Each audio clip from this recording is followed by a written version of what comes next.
Kardeş, imkan varsa elden verme, keyfe yaşa gödey ömrü.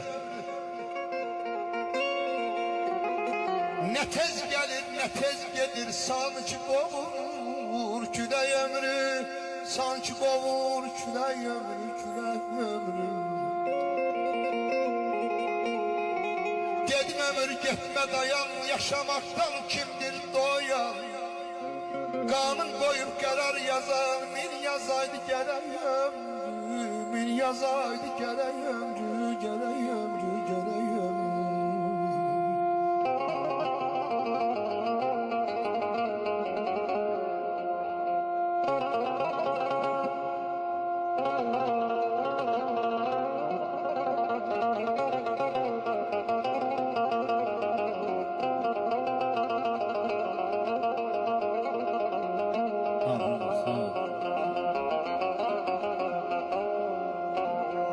Aygar müəllim 80 yaşa kim razimiş?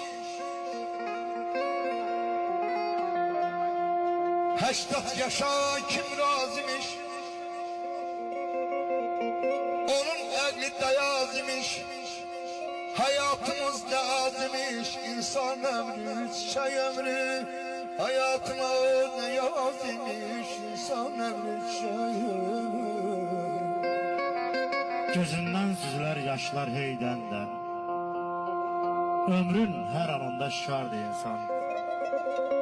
Yapışı buludun ətəklərindən, bəzəncə qartaldı yasardı insan. Varlıya əylər, kasıba gülər. Hərdən də üzündən tökülər zəhər. Şəninə bir acı söz desən əgər, görərsən şaxtadır, yaqardı insan. Özü özünə toxuyar kəfən. Yatmış fələkdir, gəl oyatma sən. Ayılıb qəflətən bir də görərsən, kələyin əlində bir zərdi insan. İlqar, çox düşünmə fani dünyanı. Fatihlər ömr etdi, axırı hanı.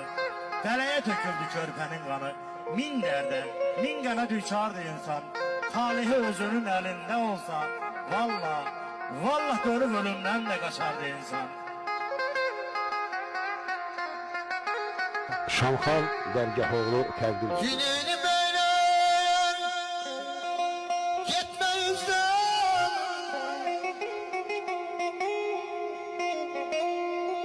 Gününü beğen.